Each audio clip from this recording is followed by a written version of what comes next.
up so I can live to both. I just don't want to do that right now because this phone may get like 52 calls and it may end up being unusable. So I'll put it up on Kick after it's finished VOD. And we'll do a separated Kick broadcast to play back the VOD. It will look identical to when I'm true live double casting. The ability to be true live is a good setup. But, currently I'm demonstrating. I've got both of my apps configured that I'm at the top, at the highest stats, highest rank on the app. Meaning I will theoretically receive the highest paying available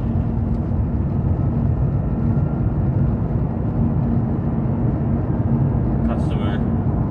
And so what I'm doing, because I have both and I've signed up for flat rate pay,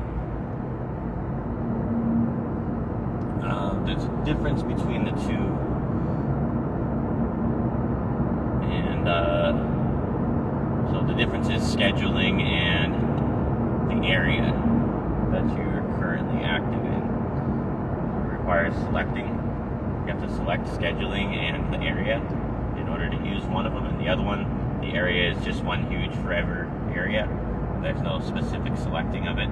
The entire thing is just Portland. I find it to be hilarious that Portland covers this huge area in two different states, but anyways. Because you don't pin an area nor select scheduling on the second one, not stating what they are, but if you're in the industry you'll know which is which. So they recently just launched flat rate, which is allowing you to get paid for the time and then also receive tips, which is the correct way, in my opinion, to pay workers of this industry, of this business, particularly if they are going to be working more than 3 or 4 of the busiest hours on a given day. If you want to output more money than those 3 or 4 busiest hours, like 3 p.m. till 8, then it's the correct way to get paid. It's the correct offer of pay to offer somebody to go do other, to like incentivize them to do additional work. So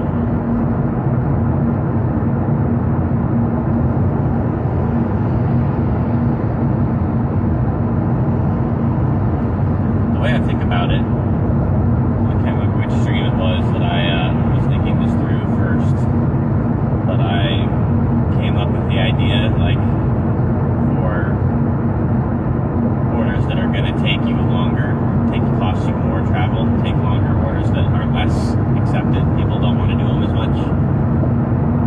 For those orders, they should offer you a coin, like 1 bonus coin, or whatever. Like, it should be worth 1 bonus coin to go do it. And then once you've done 3, you trade the 3 bonus coins for some payment. You convert them into cash. I called this coin Time Cash. And from there, that whole concept unraveled into something I called Time Cash Koan now. And that is exactly what happens when you are getting paid for minutes for the time on this type of job. Because in essence, each coin is worth 23 minutes. That's the amount of time I expect it to take. If I'm just cherry picking, I'm just looking for an offer that is short. It won't take me very long to do, up to 30 minutes, hopefully 20. I'm already near where it starts, and it doesn't go to an ungodly long distance relocating me. Those are the 3 requirements. I'd look for about a $7 or $8 of pay prior to Time Cash. And so what Time Cash does is it takes the literal meaning of that 23 minutes coin and just converts it into the fact that there are 60 coins. Each minute is 1 coin, and there are 60 per unit of dollar that is offered for the pay. In this case, the pay being offered is 18 for 60 of the coins. And so now all you do is you accept the order and you go work it.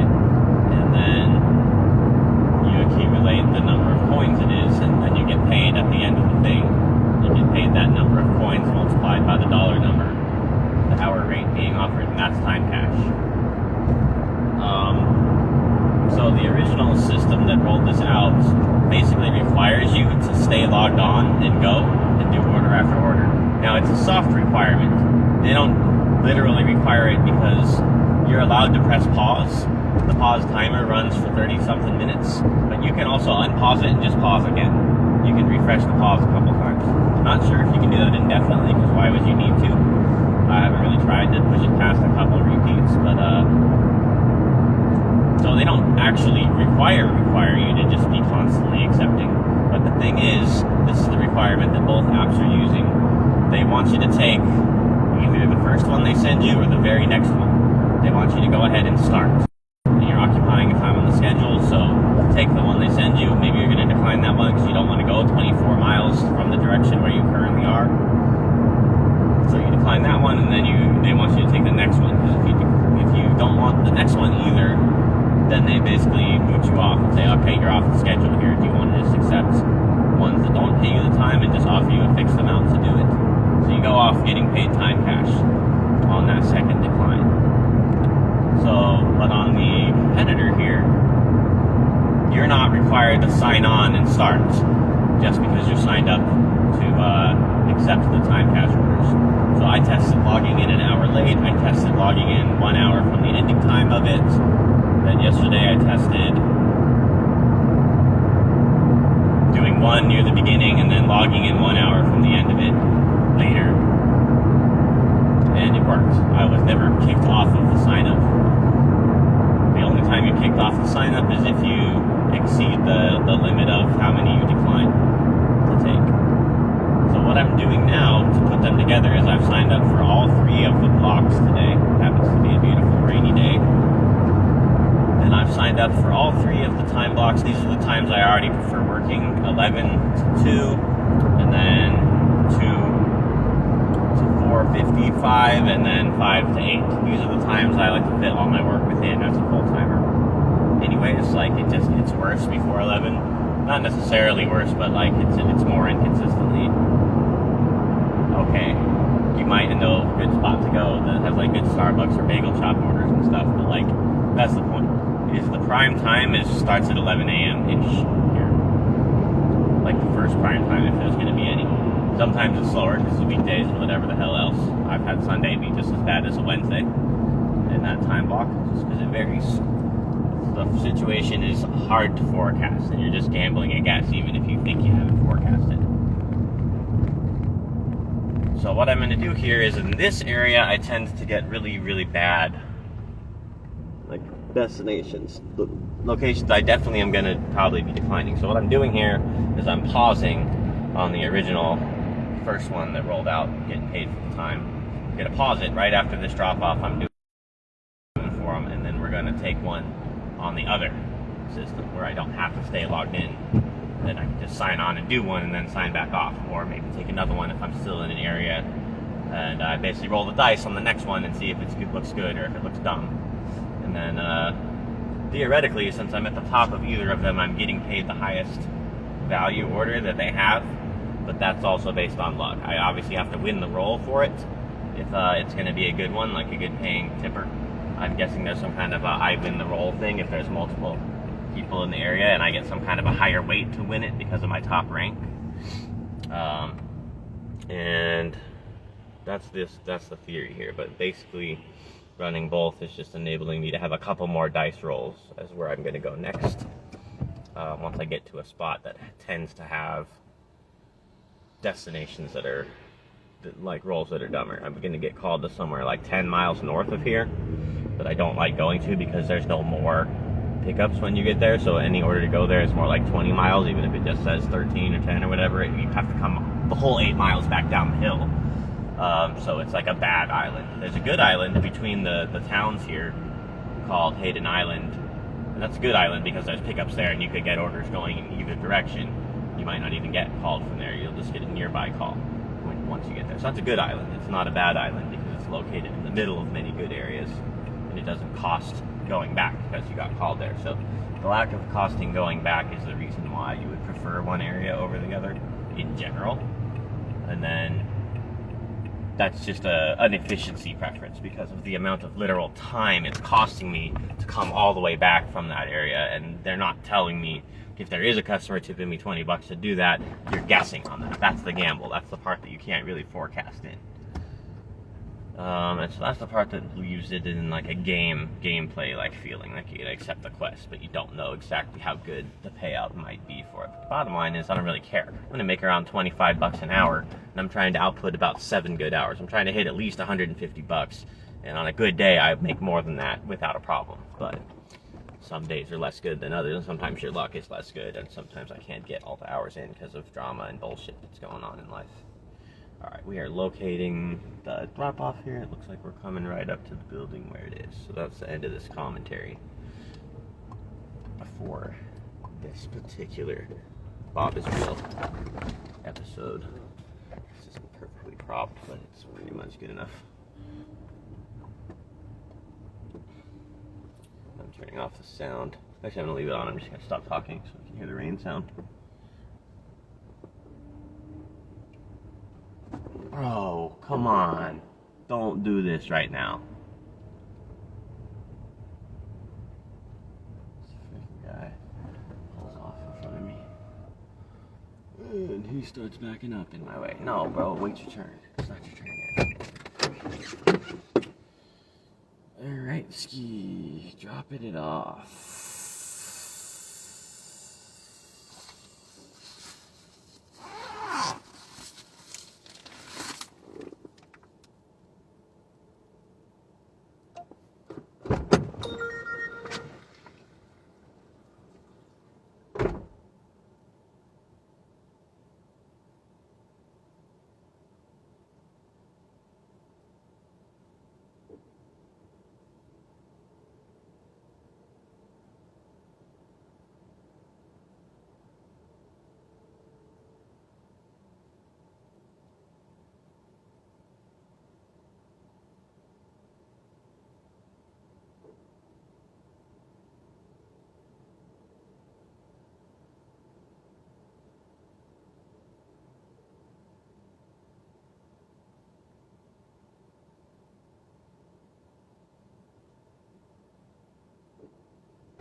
Job's done.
over here.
Nope, 49.30.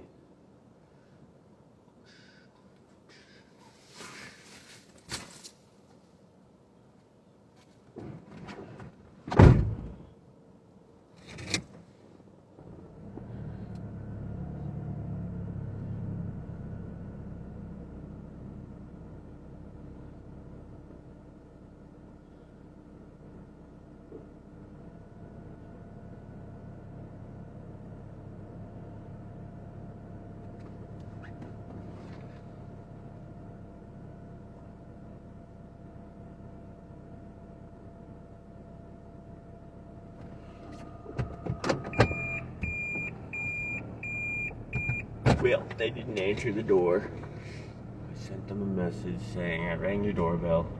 Sorry if that wasn't needed. I left the order on the chair on your porch.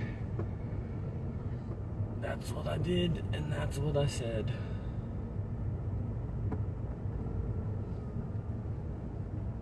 They didn't answer. The chair seemed like a nice place to drop it off.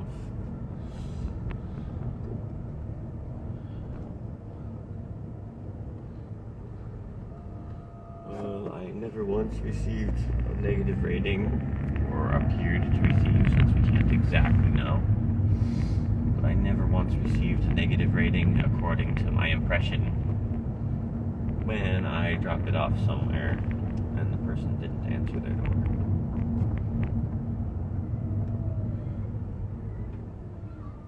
It's a little bit literal and stubborn to chill at a door until somebody acknowledges you when they have specified the preference for you to hand it to them.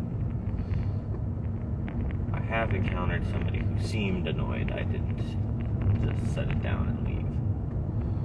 But dude, you have the ability to specify those instructions, and half of you just write the instructions, go ahead and leave it on the porch, when they didn't choose that option in the overall settings, but they did write it as their comment.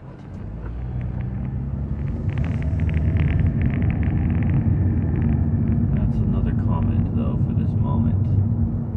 I don't exactly understand exactly how they did it, but my guess here is just guessing. But I believe the system, of course, the AI, the computer in the system, the program, has the ability to know if a customer gives down rates any sort of frequently, like a frequent down rate. Let's just say whichever category that's measurable, to say somebody frequently down rates people. They push thumbs down on the deliverer. It appears to me as if the program has scanned those people and does not send us the down rates, which is that's the correct way to sort those particular individuals, is go ahead and let them push the down rate. They're pushing it all the time. For some reason, they like pushing it. So just go ahead and let them. But I haven't received one. I have not got any thumbs down in the last 6 months. Not any. And I know for sure that at least one person I delivered to has pushed it. I know that for a fact. There's no way that nobody tried pushing down rate on me. Because there are a number of people who don't like me. And there's a number of people who push down rate for no real good reason. Those are facts. Those are facts. So it looks to me like the computer has caught on to that and has filtered those downraters, if you will. They are filtered so that their downrate does not get sent to my ratings box. Now, what this means is that if I get a downrate, I will know why I got it, because it means that I'm only going to receive one that I perceive and am aware of. If I've done something, I'll know if I've done something that causes somebody to send me a downrate, and that person's not just a frequent downrater who downrates people constantly for no reason. So when I do something wrong enough that I know that I did it, the next time I get a downrate that I'm aware of, I'll know why I got it.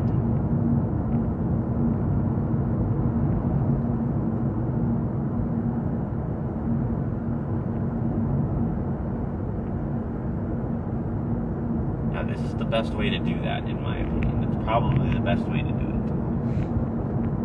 Now, the system will probably know how many people have tried to downrate me. It will have an internal reading that I never get to see. And it will tell the system what my literal ratings history is, so that it can also see if I start getting less up rates. If people stop leaving ratings for me as often, all of that, it will be able to see that and know that. Maybe I'm over some sort of a threshold that causes me to be filtering out from the frequent downraters, like the system feels like it knows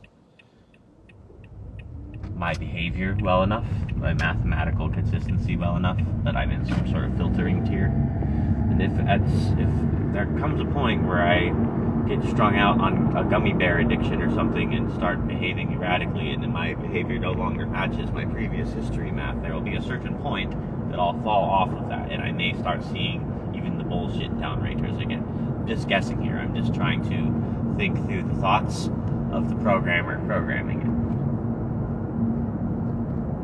This is how I would be doing it if I was programming it.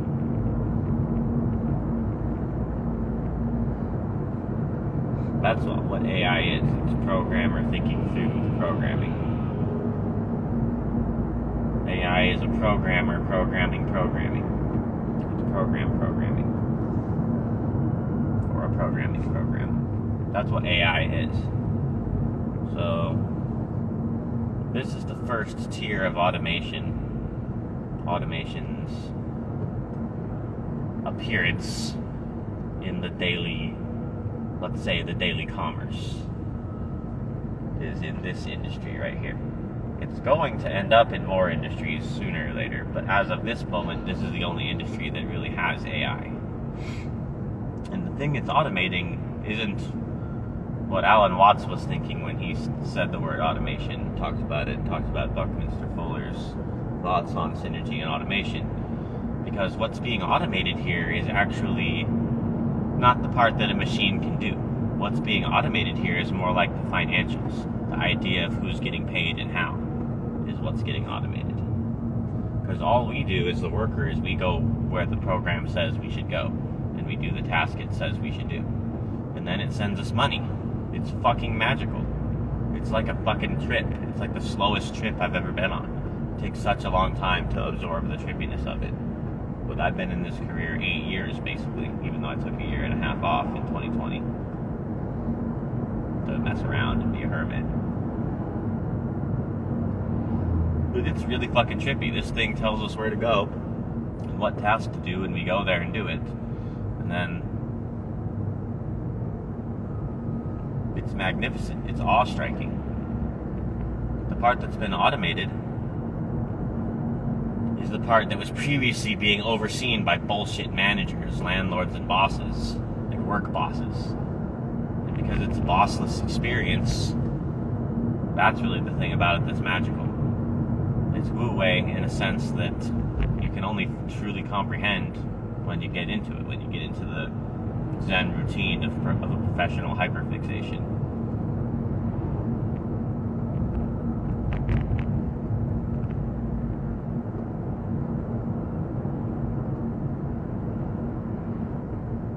That's what automation will be doing for us, is removing the artificial part of life where there's a supervisor and a paper pusher.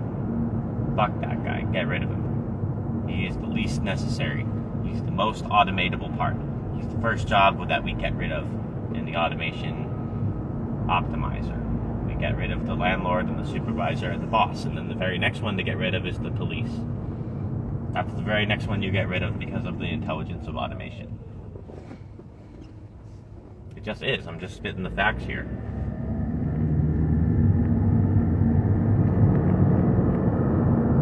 The first thing automation gets rid of is the bank and the bean counters, the paper pushers. That's the first thing it gets rid of, because you just simply don't need it anymore.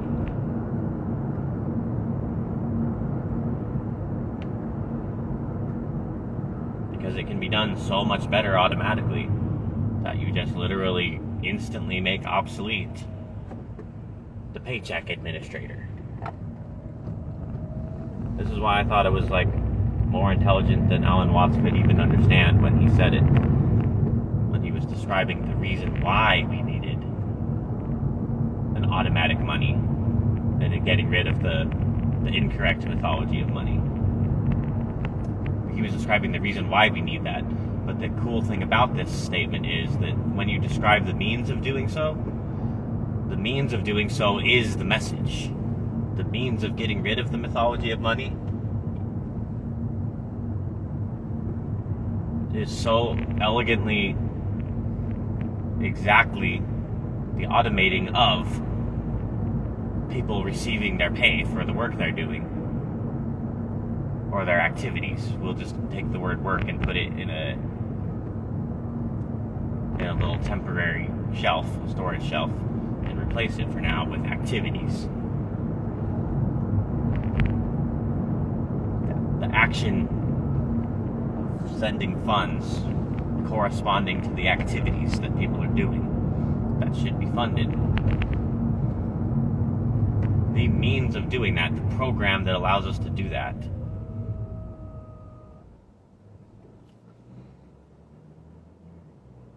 It just so elegantly is the message of what Alan Watts or any of these talking heads were saying about the reason why we would need eventually to get rid of tax and get rid of money as it's currently being used. He was thinking about machines automating stuff that people would no longer have to do. He was thinking about the other end of the equation, like a robot doing the thing that the person used to have to do with their hands, which will exist. There will eventually be a vehicle that carries me around and I don't need to steer it. Like, that will exist at some point. But, like, he was thinking of that and then thinking of, okay, so people don't have something to do now. Nobody has anything to do because it's doing it for us. So now we're going to have to assign the work done on behalf of the people and a payout, an output that it gets given to the person for the work done on their behalf. But he didn't realize when saying the means of saying it, the means of getting it across is the message, he didn't realize what he was saying. Perhaps, maybe he did realize it, and this is just it dawning on me that he did realize it, and he did mean this, and I just didn't notice. But the other end of it, where you get rid of the boss and the paycheck writer and the IRS, and you let that part be automated, the means of doing that is this message. It is what he's saying. The means of letting people get paid for their activities through an automatic thing that no boss, supervisor, or tyrant can oversee and or withhold or fuck with it is the message. It's the message of getting rid of the mythology of money. That's what getting rid of the mythology of money is. It's getting rid of the supervisor, the bank, and the landlord, and the credit lender, like the credit worthiness deciders.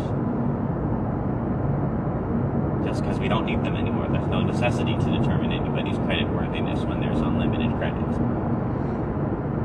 After that, the workers will decide, because we'll decide whether something is worth doing, whether the credit that person's offering us for a thing is actually worth it.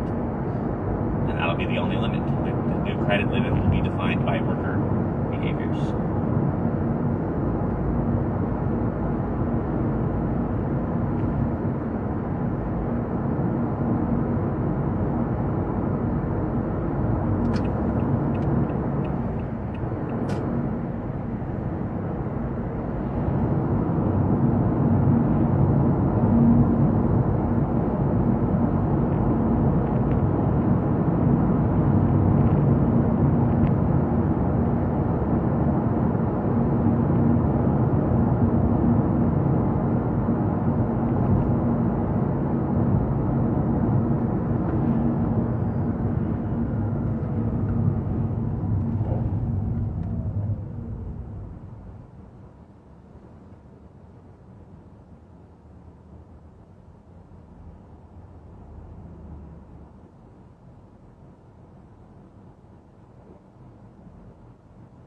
And maybe he did mean that, because he has multiple lines in a bunch of different talks where he is laughing about how we're getting rid of the teacher.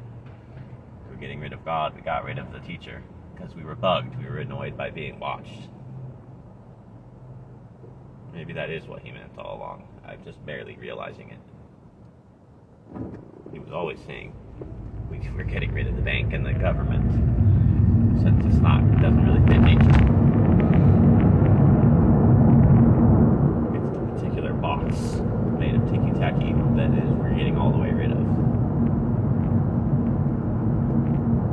Plus there's no ticky-tacky in nature. But that's pretty fucking revolutionary. It looks as if I need to take this ramp. I haven't taken this ramp in a while.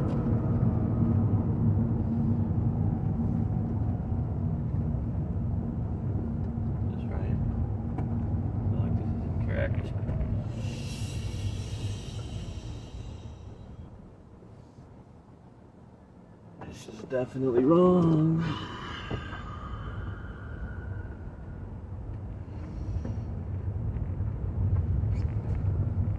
I've misunderstood what the map is saying. This is definitely incorrect, but I have to go back this way to figure it out. There's no camera here. I think I did approximately what it was asking me to do, but the map looked like a little roundabout. It looked like a circle that I was going to drive around, but what I saw on the road didn't really look like that, so I got confused.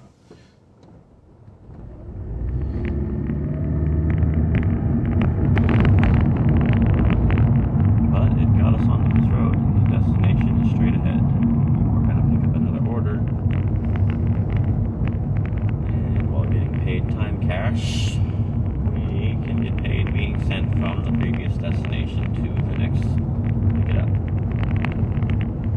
Food shop mythos.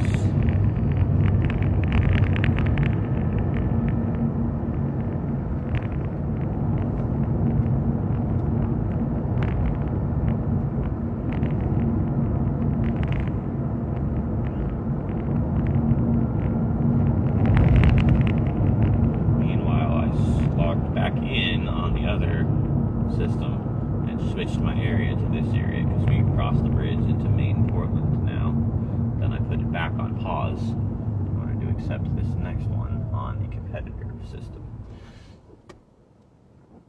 And that timer may actually run out. Yeah, there's 8 minutes left on that timer since we switched. Well, my options are to let it run out and just try to get back on later.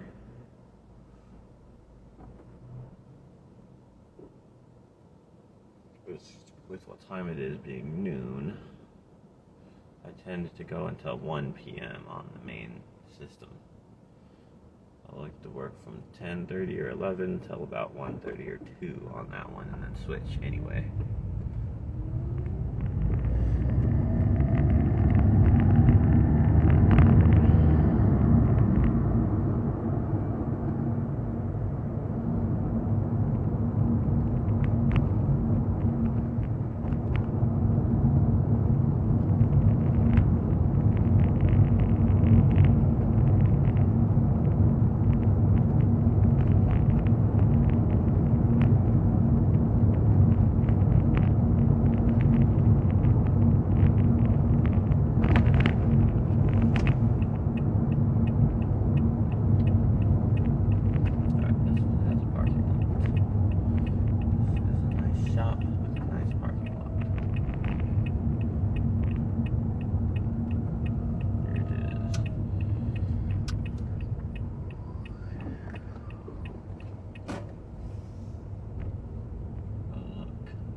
We're gonna park behind them. I used to have this one, the 4th gen Toyota. That exact one, the dark gray one. That is exactly what it looked like. I operated that for 4 years before I had this car, which is 1 year earlier. And it's the previous model, the larger version. Previous model to that one. From 2015 is what we're driving right now.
Now bow is next. How are we gonna get there?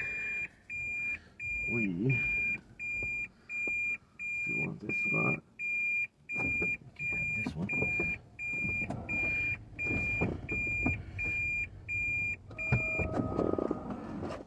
Pull all the way around. It's cool. Didn't get a second look at that nice gray 4th gen Toyota hybrid. Same one I had.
Long John. It's very difficult for me to read the bottom of the screen. That's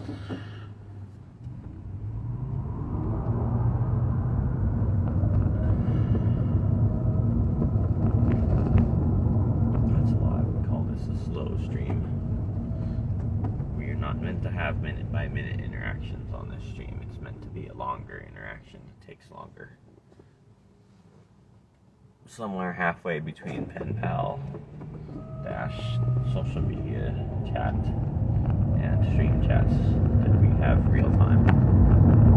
Although I tend to pair this format with a stream caller,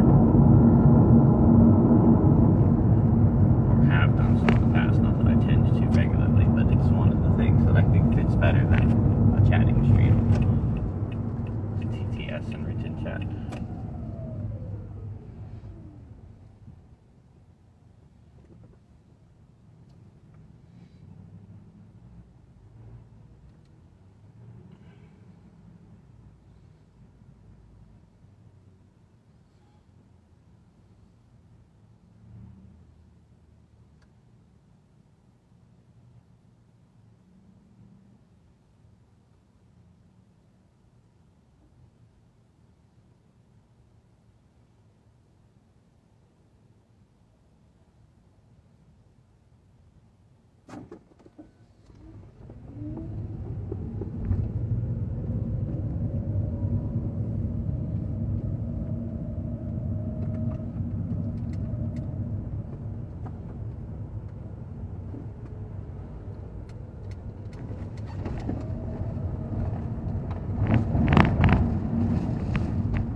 Space or suitable loading zone stop. Looks as if we're not going to find it right here. So see, UPS is doing what I would consider an unsuitable loading zone stop. I don't recommend stopping like this. Both of these cars are doing this, and I don't like doing this because it causes chaos. It causes huge danger. It causes chaos and danger. So here, it looks like we're going to get an adequate... nope, there's actually a driveway in the way. However, here's a loading zone we can use. This one doesn't even have the stipulation that says commercial sign required. They may still mean that stipulation, but this sign doesn't say that. My commercial sign is just a bag with the name of this platform on it. So I'm not sure where I put it. Oh, that.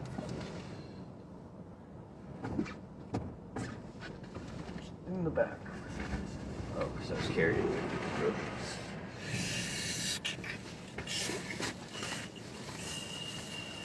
This stuff won't take very long. Because that's the only amount of time I have. Not very long.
drop off is actually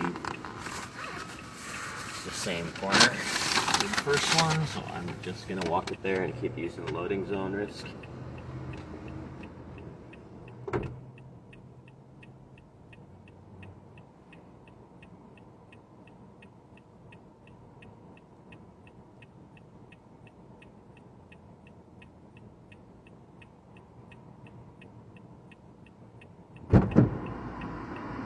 Chalk it. Wait, glue it closed.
Alright, unchalk the door, take down my sign.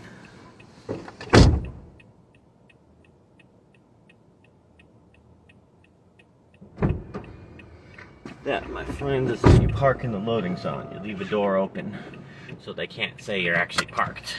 So you can say you were loading. It's not my fault the loading zone is not immediately in front of the place I was getting the thing I'm loading. That's not my fault you guys put the loading zone so far from where we're needing to load. Not my fault. My door's open because I'm loading. If I parked, I would close my door and turn off the car. It ain't parking. It ain't parking if your doors are open. Oh, we are turning here, okay.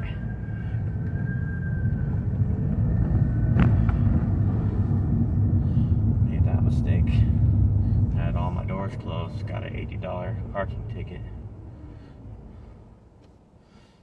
Might have been able to dispute it if I had talked my door open.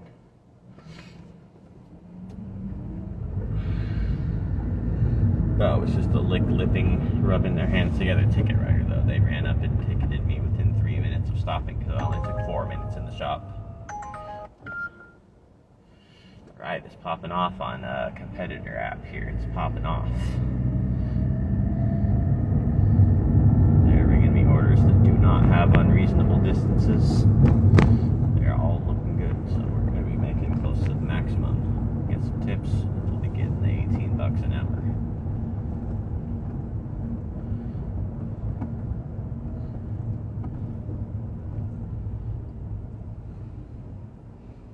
If it continues to be this good, we'll probably just start out planning to go back and forth, depending on where exactly I'm ending up. But I'll switch to the main app at around 3:30 or 4 and do those 4 hours pretty much regardless of how the rest of the day has gone. And when it's not as busy, I'll probably be doing some of both from 11 till 3. And then switching back to the main one. Reason being, I tend to get the larger tips on that app.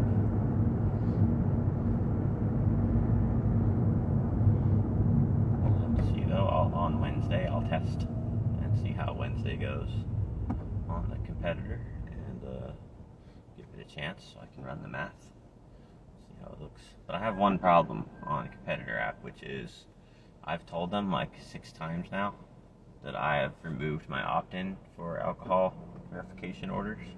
I no longer opt into that. I wish to decline opting into it any further. Because alcohol customers are a bad customer type to work for. I'm just not in the business that works for them. You might have considered being in that business in the part-time tier and lesser than full-time. Yeah, like maybe now and then consider that customer. Usually decline them anyway. But at this point, I'm no longer interested in working for them. So I've told the secondary app to take off my opt-in and stop sending me any offers for that. And they've said, okay, it'll take 24 to 72 hours and you'll no longer receive those offers. And it hasn't happened. 6 different support people have said that same thing, and it still continues to ring them to me. So nobody there appears to know how to undo your opt-in. It's optional. I had to opt in and follow a fucking thingy, an agreement thingy, like I'm removing my agreement, but you guys have not been able to actually remove it yet. And the reason I did this is because I had one alcohol delivery customer. I did not study their identification carefully. I didn't look at it to see if it was expired or not. I literally looked at nothing on it, other than that it was clearly their identification. They can't hand me somebody else's identification. That's the only thing I have to check. Is this yours? Does this identify you? Then I scan it, and then I believe that they're sober rather than intoxicated, then I can complete it.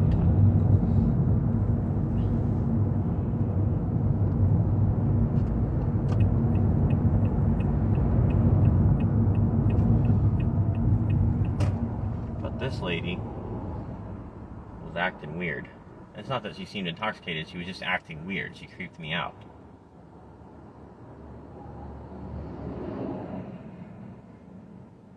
It creeped me out. She said I was doing her a big favor and she hates going to the DMV. I did not study your identification, lady. I just looked at it to see if it's you. Like, see if you're handing me something that I can consider an acceptable identification.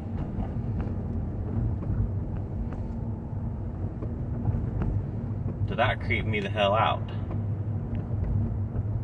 And I've never accepted another alcohol customer since then. And I've been trying to get them to stop sending them to me so that I don't have to use up the decline budget if it sends me one of those during the order flow. But the thing is, like, if those are what's coming in, it's probably not the busiest time, probably not a great time to even be logged on. So it's a bit of a helpful screen, and I should just stop asking them to remove it. And if it disappears someday, like, oh, apparently it took 2 months to disappear, not 72 hours, but whatever. I'd prefer they never send them to me, but maybe just seeing them for the decline is still going to be a beneficial filter or screener for me to understand if we're in a good cash rain, let's call it. Cash precipitation. I Accumulation and drop down. This is the law of nature.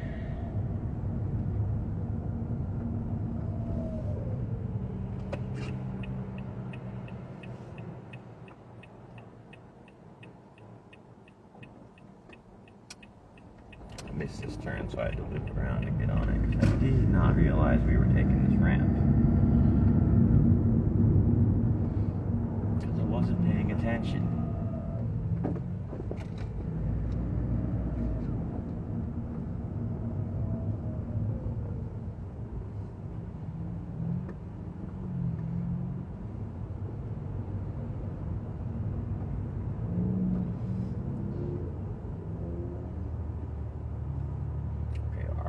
Taking this ramp or just this? Okay, we are. Ooh, we can get on the bridge over here. This bridge is pretty cool looking.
Then next time I got on Postmates and realized that they were like, you don't log on to Postmates anymore. We got bought.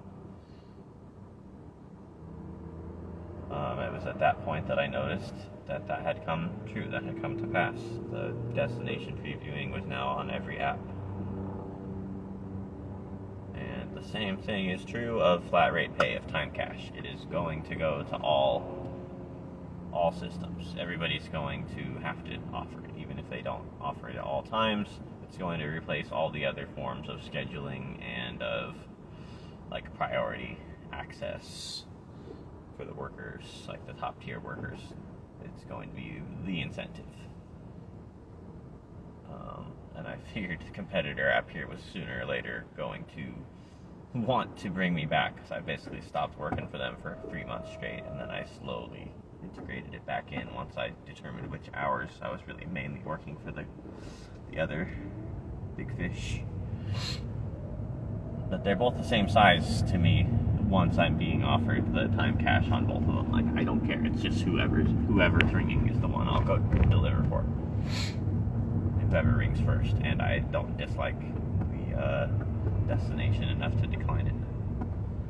But that varies. As I get later into the day, my capacity for disliking it increases because I want to not be 29 miles from where I'm heading to stop for the day and then get called 18 more miles further. Like, it typically can happen, and that's an example of one I'm going to want to disagree and decline to do. But at the beginning of the day, like, I maybe take that one that goes 29 miles from where I am right now and just get paid for the time the whole time and hope that they may be one of those tippers who's adding 10 or 15 bucks onto the tip. You never know. But ultimately, it doesn't matter because the $3 and $5 tippers when you're going 3 miles or whatever add up anyway to cover that longer one. That's why flat rate works so well. Destination's here, but we're gonna have to find somewhere to stop the car.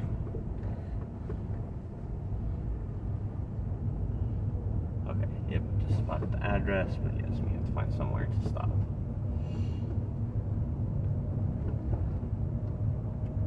So far, it's all full. We have to find somewhere I can actually set the vehicle down in order to deliver this.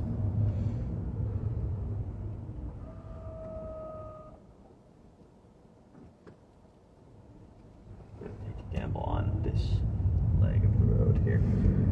Looks rather full in all directions, but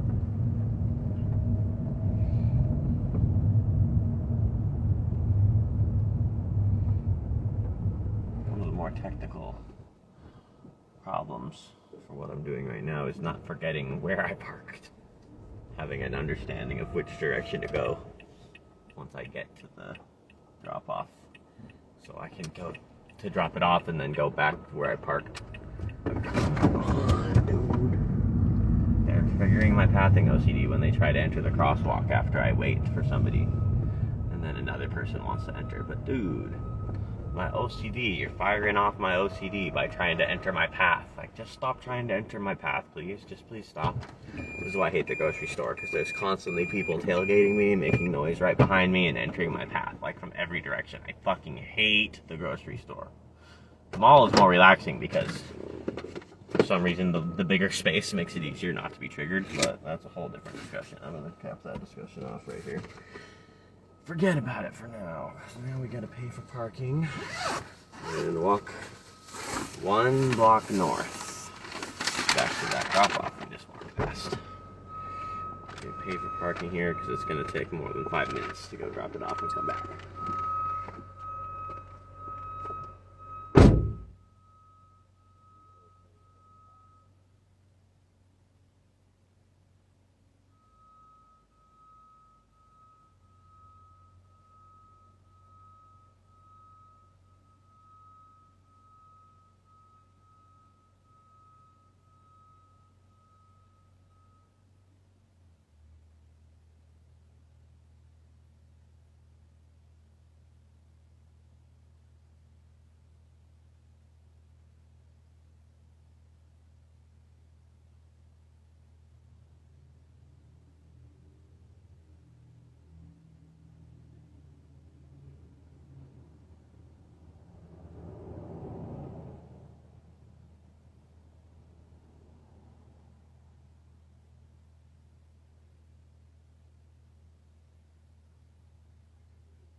held the shift. Pressed it too fast.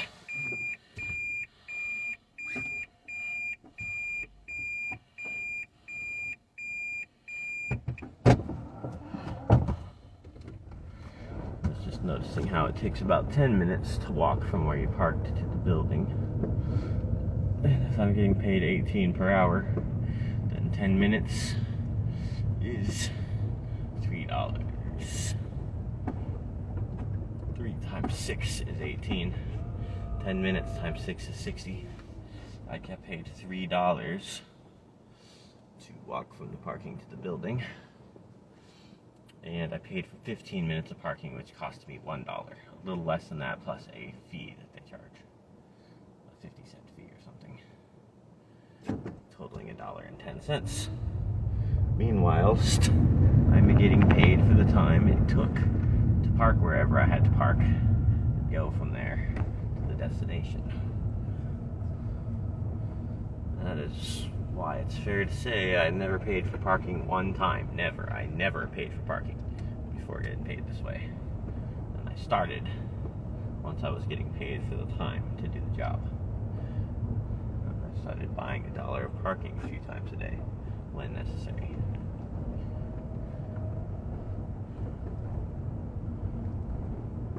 That's why I thought it was greedy, that little ticket writer ran up and ticketed me faster than 4 minutes. Because they're trying to issue a penalty to a worker. That's just landlord behavior right there. That's landlord behavior. Issuing a penalty to a worker who's trying to work to serve your particular community that you're currently existing within. You're sitting there trying to charge me a penalty fee for doing what I need to do to help your community get their salt and straw ice cream. Who does that serve? Who is that penalty serving? Nobody. It's actually harming the collective of workers and neighbors. Y'all should be paying me $85 once a month for coming down to your shit-ass neighborhood. Gentrified neighborhood. You guys should be paying me $85 a month for making stops in your area and not blacklisting you permanently. That's why I find it funny. That's why I find fees like parking charges and overdraft fees and rent and shit to be absurd. Because it should be going the other way. Y'all should be paying us. You should be paying the residents and the workers to reside and work in your area. You should be paying us a rent fee. We should be charging you rent, in essence, for you fucking landlords and gentrified assholes to exist and have your feeling of control that you need for some reason. Okay, so now we gotta do the same thing. Start looking for a loading zone and or acceptable stopping place. Here is to pick up here. This space right here behind the Seafoam 4th Gen Toyota. Same one that I had. 17, 18, and 19. This is an acceptable spot. My other parking fee actually hasn't expired yet. It's got like 3 minutes left, so I'm not going to make a new parking. Nor am I going to extend that one. I'm just going to run in here and pick it up.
go.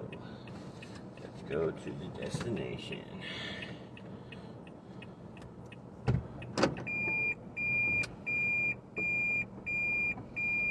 Admire this wonderful Seafoam 4th Gen Toyota Hybrid. One last time. An hour away. Either one of those roads had a stop sign, that's why I had to be cautious. Extra cautious.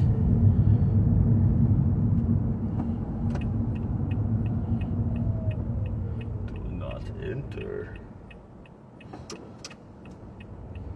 Shoopty.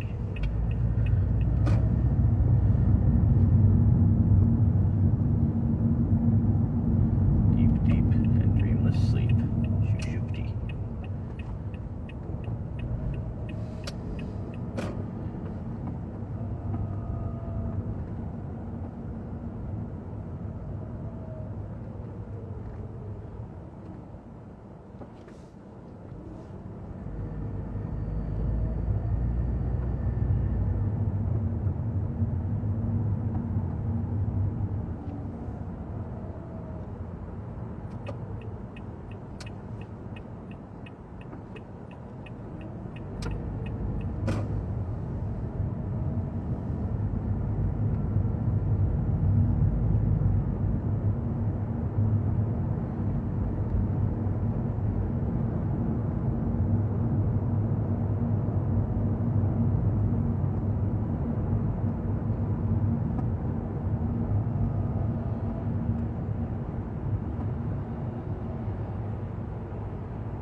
I guess this is a 4-way stop. It's always hard for me to tell.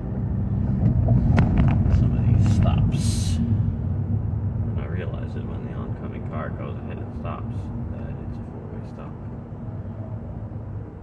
Pedestrian right away. This is a really, really nice, decent 5-mile customer right now. 5 miles is the magic average number while doing time cash. The reason for this is because it will cost about 25 to 30 minutes altogether to take the 5-mile destination. And that's a good number to look at because it's about $8 when we're getting paid 16, a little bit more. We're getting paid 18 per hour right now.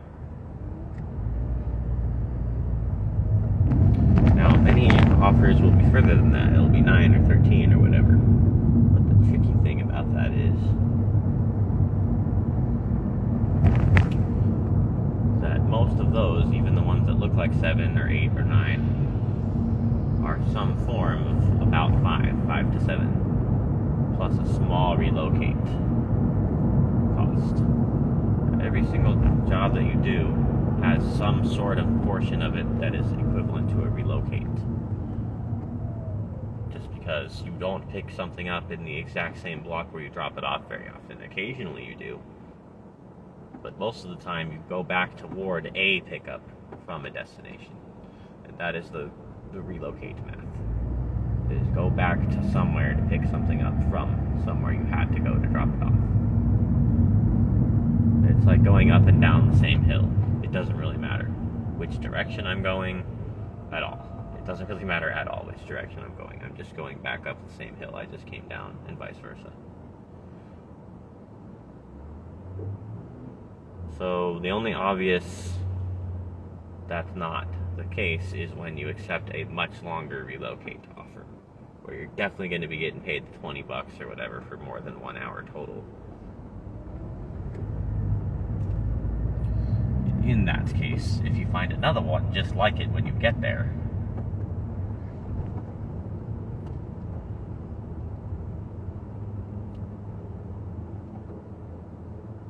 you've done something kind of similar to running five mile jobs in a row only your opportunities for tips was less. So it all comes back down to the tip probabilities, tip math after that.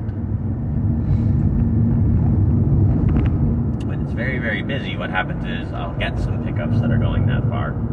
Then I'll keep getting called to smaller customers that are inside the same route. You know, I've got something like dog food in the back seat, and maybe a flower shop pickup. Which are orders that notoriously don't have tips ever. And then I'll get like 4 or 5 Taco Bell and McDonald's customers along the route, and I'll be continuously busy that whole time. I'll arrive at the 23 miles away destination 3 hours later, and I'll have made like $59.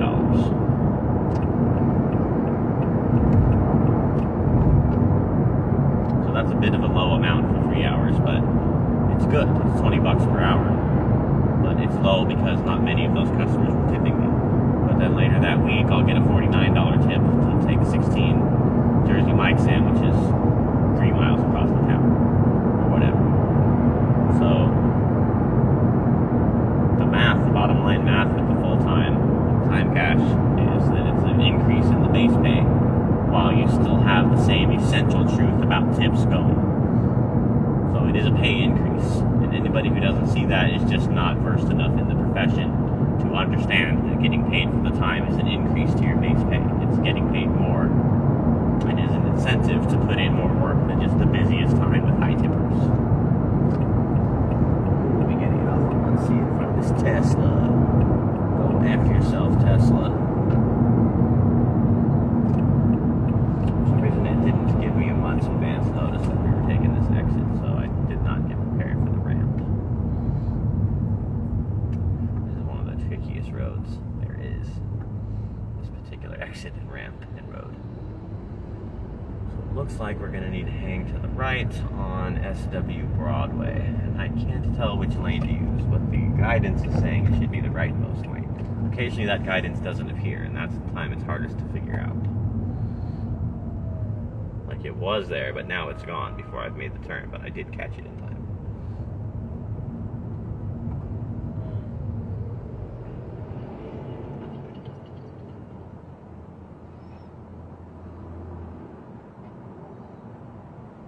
Apparently there's a pedestrian or something in our way.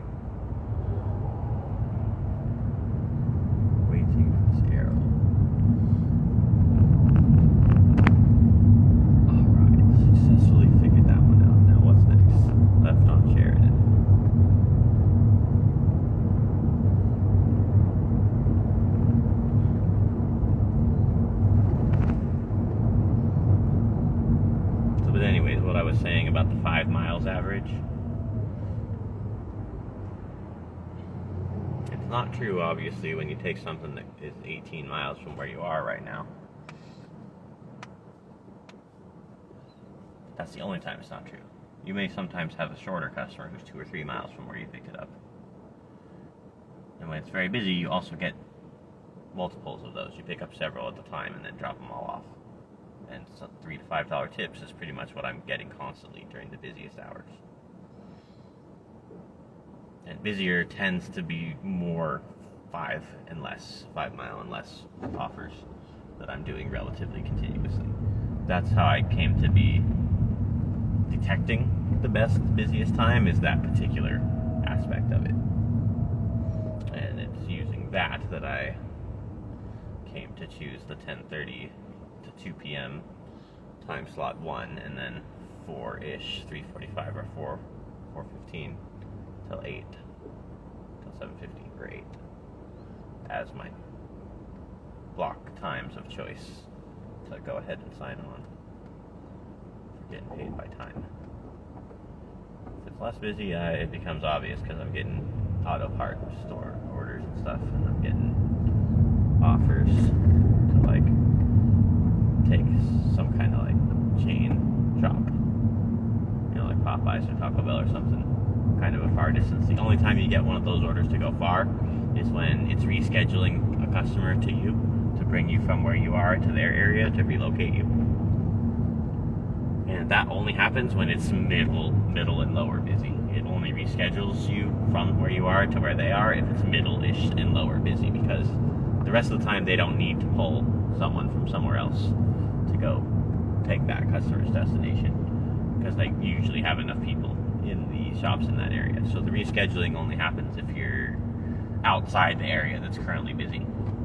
And that's the other thing. This is all relative to where you actually are at the time you're looking for an offer. So the inherent relocate amounts, other than the fact that every single drop-off has some form of a relocate to go on to your next thing, there's an inherent relocate that describes going away from and then back toward where you're going to actually park your car at the end of the day. And that is an almost universal struct for the job, except if you start operating multiple cars and you have somebody who can come pick you up and you have places you can park, so you don't have to recover that same mileage. That's a highly advanced operating method, which I've only really done when I didn't have a house to sleep in. I only did that when I had 2 cars but no housing. I would just stop wherever I was and sleep in whichever car I was in.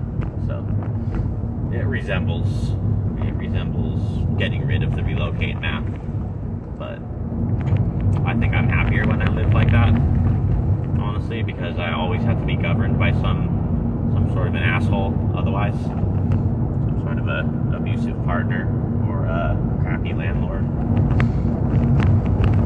It's both variants of the same thing, just a toxic relating pattern. I have had tons of experience in the toxic relating patterns and have gained a lot of educational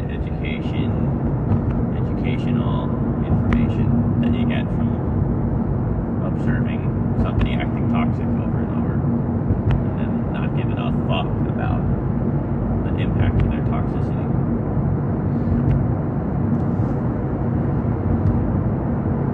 That's the whole reason that I went into being an independent worker, now that I think of it. I did it because of being treated badly by a toxic partner. And all this kind of happened all at once. When I left my corporate job I had in my 20s, it went straight into this, to independent driving. It was to do so in order to go away from the toxic person without really needing to have any replacement, without needing to have an apartment of my own. Since I had the career and the car, I was all set. I was in good enough shape to get it done. And 8 years later, I'm still dealing with a different toxic partner, but I'm still dealing with the same problem I already had at the beginning. But the difference now is I'm a fully formed and fully realized business now. So now I can just live my life inside of being a business, and that's my reason for living. That's the main reason I wake up to live the next day, day after day, is so that I can go be the business that I am. And I call it, at this point, my professional hyperfixation. It's the thing that keeps me interested in being alive.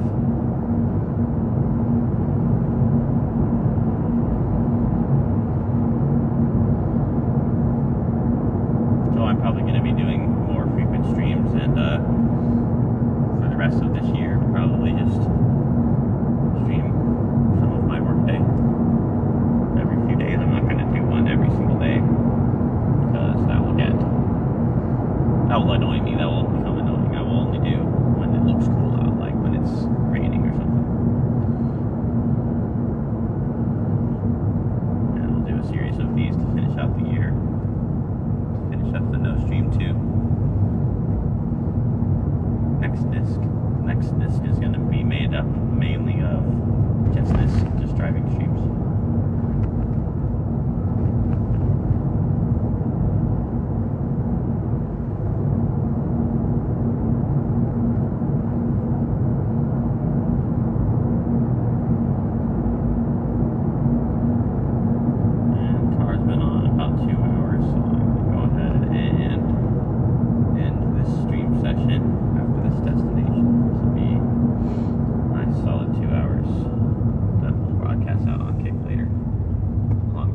Short ones and recent ones that I did. I'll do those all at once on one kick session. Because I need to check the texts and the calls on this phone, and it's going to need to be charged.